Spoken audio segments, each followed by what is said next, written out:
Update. Would I be the a-hole for not having my cancer-stricken ex-husband stay with me through his treatment? Original post. For most of our marriage, my ex-husband 39 male and I 37 female had a very happy relationship. We had good jobs, decent money, 2 kids, and loved each other. Then he got diagnosed with a rare form of cancer, and we went through years of painful treatments and recovery together.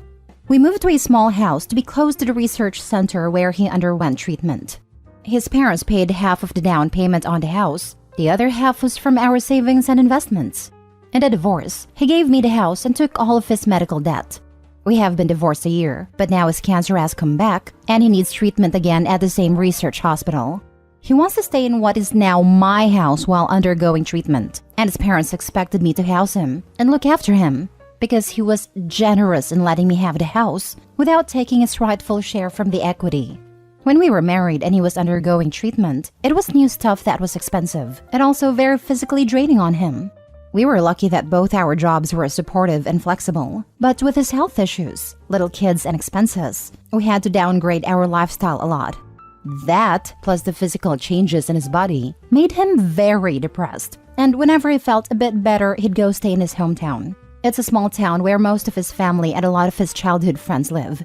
I was doing all the caretaking of him, while also dealing with the insurance complications.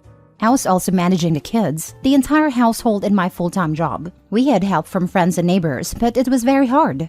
I wasn't happy about him spending his healthy days away from us, but thinking it was good for his mental health, I didn't feel like I could object. While he was staying there, he had reconnected with his high school girlfriend, and a couple years ago, he admitted to me that he was sleeping with her, and I filed for divorce. He had fully recovered from his cancer by then. There are other aspects around the cheating that left me very heartbroken and feeling betrayed, and him giving me the house and taking all the debt was an apology of a sort. But now his parents feel that I owe him for getting the house and should let him stay there for the 2 to 3 months his treatment is at the facility. I do want him to be well, and I don't want my kids to lose a loving father, but I can't deal with having him around me, especially not if I end up being his nurse and caretaker again, as I am still very bitter about how our marriage ended. However, a lot of people close to me are telling me that I should support him for the sake of my kids. Would I be the a-hole if I say I can't do that? Now for the top comments before reading the update. Not the a-hole. Let his girlfriend take care of him. Fiancé. They announced their engagement the day the divorce was finalized. That still hurts so much. It's hard to feel sorry for someone who is selfish even though it's cancer. A sick a-hole is still an a-hole. OP is definitely not the a-hole. The side piece can carry the burden of caring for him. The in-laws can take a running jump. Not the a-hole. Even without the cheating and whatnot, caretaking is a full-time job. It is very taxing emotionally, mentally, and physically. You're not his wife anymore. You have no obligation to do this. The last time I did it out of love, I can just not do it now. It was very difficult. The big upside to me in getting divorced was not having to deal with that anymore. As difficult as it is to take care of a sick person, dealing with the insurance bureaucracy and keeping track of all the medical contacts and treatment details is a pretty big logistical nightmare. Why isn't her infectious laugh curing things now? I'd ask his parents if they expect you to let him and his new wife live at your place. We divorced. There's a new woman who is supposed to be taking on the nurse and a purse role that I happily relinquished. Not a-hole. And for anyone saying you owe him, you paid your debt in full by taking care of him, and then by not raking him over the coals in the divorce when he cheated. You owe him nothing. Now for the update. The Sunday after I made a post to AITA, my ex-in-laws picked up the kids for a zoo trip. They sometimes come to pick them up to entertain them, and so I thought nothing of it. A few hours later, a very teary-eyed and contrite mother-in-law dropped off 2 bawling kids with me. She told them their dad is sick and will die if he doesn't stay with us and go to the hospital. We hadn't had a talk with the kids yet about the diagnosis, and she dropped it on them that he is dying from cancer. He is not dying. It's a painful treatment, but he'll recover. I was so furious I was raging. I called the ex and tore him a new one. He was shocked too, and we together exploded at his mom. She broke down and cried, begging me to not take away her grandkids from her, as if I'd trust her after this. X and I together talked to the kids with him on video and assured them that yes, he is sick, but he'll be fine. That he just needs to go to the hospital and they'll make him better like the last time he was sick. The kids settled after that, But my oldest has been at me crying and begging to make dad come live with us. I promised them I'd talk to their dad and figure out what's the best thing to do. I swallowed a lot of bile to talk to him about why he was doing this.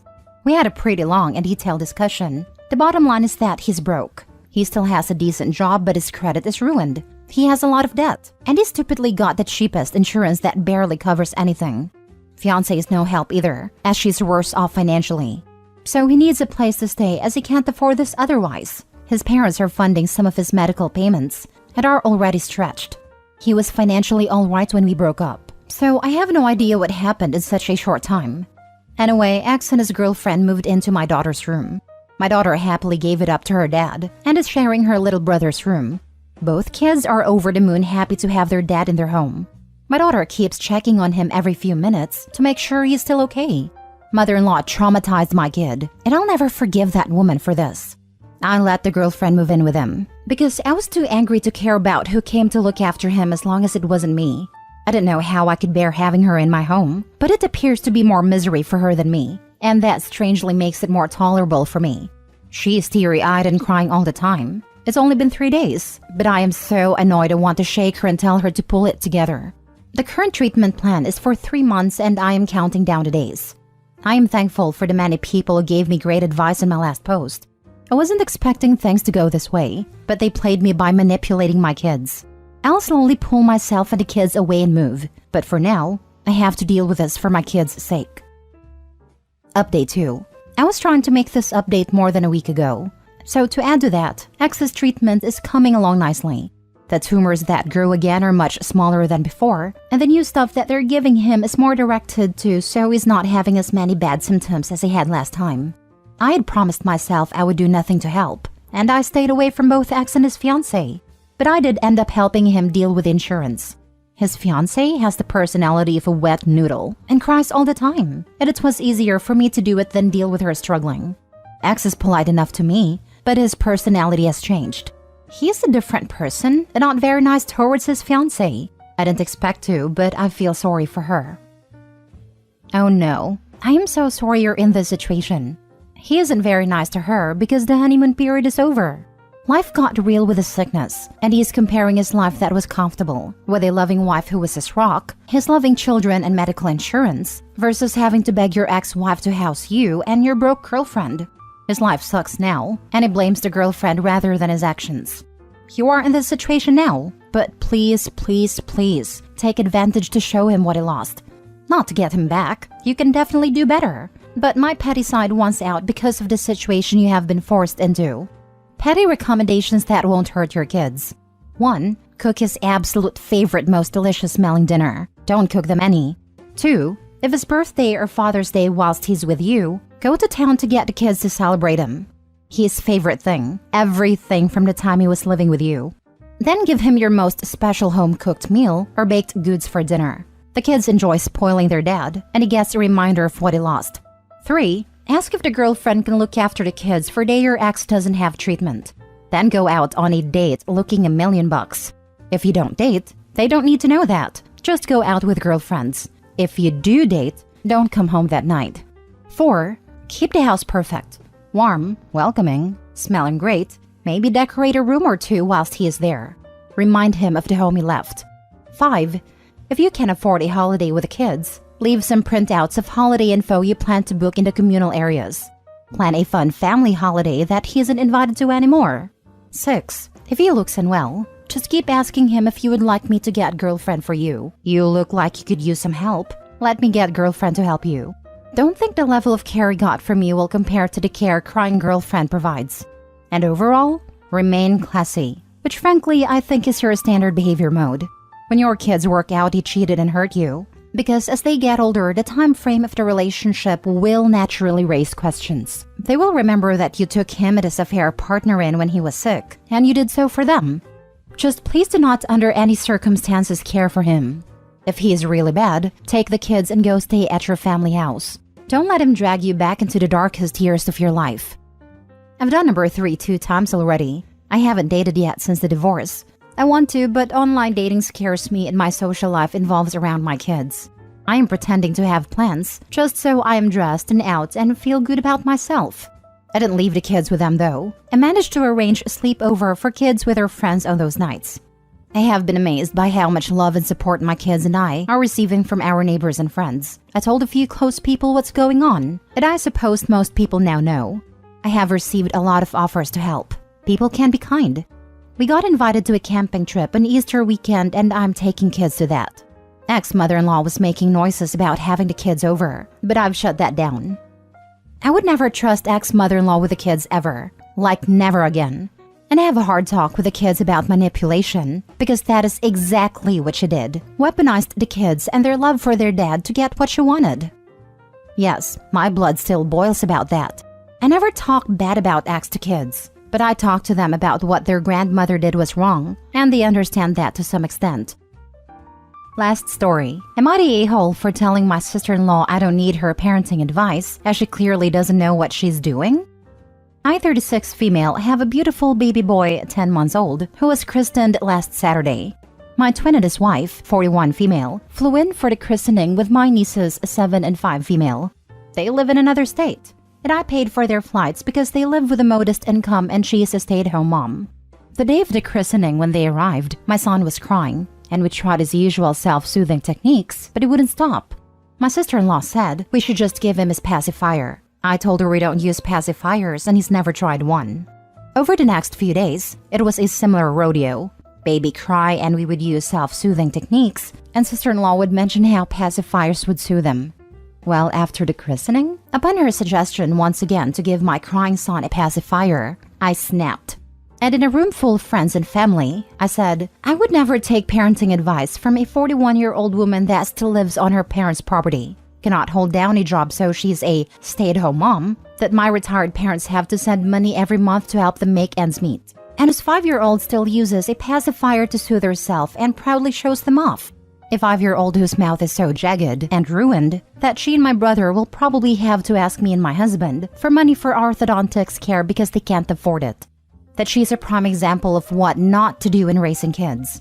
Well, obviously the room was silent, and she ran off crying and she and my brother left. They only came back that evening, but neither she nor my brother said anything to me, and they left the next day to the airport. My brother said I have to apologize, and it was unfair for me to throw their finances in their faces.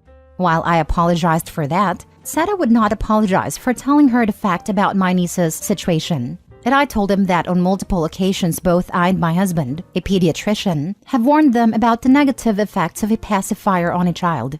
My brother told me to mind my own business, and I said I gladly would, as long as his wife minded hers. Now my parents are telling me to apologize again. Naturally, my friends are on my side. So, Internet, am I the a-hole? Edit. 1. To those saying I'm a bad parent because my son is constantly crying, he's teething. And we have various self-soothing techniques we use, including self-soothing music, his Sophie, his soothing support Stuffy, etc. 2. On multiple occasions, my husband did tell my brother and sister-in-law about the negative effects of pacifiers on a 5-year-old because they ask, because they are concerned. He's a pediatrician. They just failed to implement this medical advice. 3. I do not have a temper. I was very stressed. However, I will be reaching out to sister-in-law in a few days to speak with her directly and apologize for my hurtful outburst. 4. The comments about the finances. Yes, I am upset because my brother is upset about their finances and wants her to get a job to help burden the load. His words. He is in grad school after a layoff to get a better opportunity for his family, and he wishes she would help. She stopped working 6 months into her first pregnancy and never went back. Now for the comments. You could have said, thank you for your suggestion, but we choose not to use pacifiers. And I expect you to respect our parenting choices even if you make other choices. Instead, you dropped a nuclear bomb, destroying this woman's entire life. You're the a-hole.